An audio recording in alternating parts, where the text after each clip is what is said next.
Hi, I'm Rebecca with Organizational Learning and Talent Development.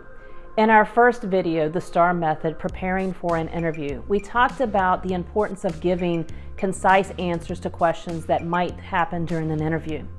If you'd like to watch that video, I have provided it for you in the description below.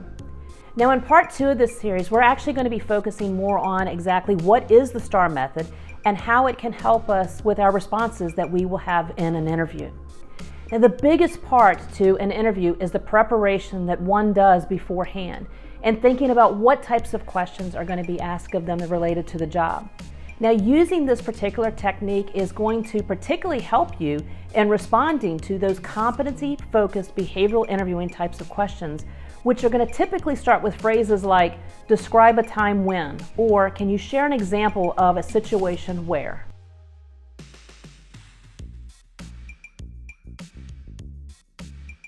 So let's take a look at what each of the letters mean within the STAR method. S. The S here stands for situation. Here you want to set the stage for the story by sharing the context around the situation or the challenge that you were faced. It's going to be so important to talk about specific instances rather than just generalizing them. You're going to want to spend the least amount of time here as part of your answer because the interviewer is more interested in hearing the actions that you took as well as the results that you got. However, you're going to want to share the right amount of relevant information by identifying maybe 2 or 3 of the most important pieces to giving the interviewer enough of the context to understanding the situation. T. The T here stands for task. You're going to want to briefly describe the responsibility or even the role in the situation or challenge that you were faced with. This section here is going to also require a minimal amount of time, just like situation, but you want to illustrate it enough so that the interviewer has a better understanding of what task you were given or what you chose to do. In A is standing for actions. Here you want to explain the specific actions that you took to handle that situation or even overcoming that challenge that you had.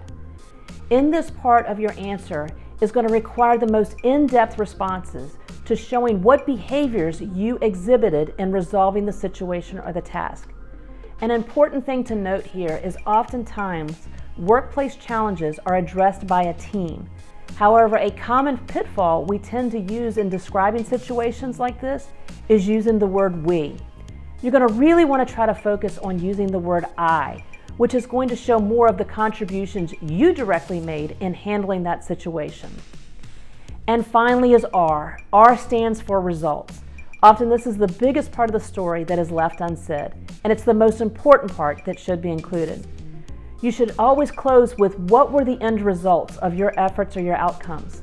You want to decide on maybe 2 or 3 of the most impressive results and talk about them. You want to quantify your success and providing concrete examples to those effects of the efforts that, if at all possible. And you want to discuss what you learned and how you grew and even how you've even applied what you learned within your future task.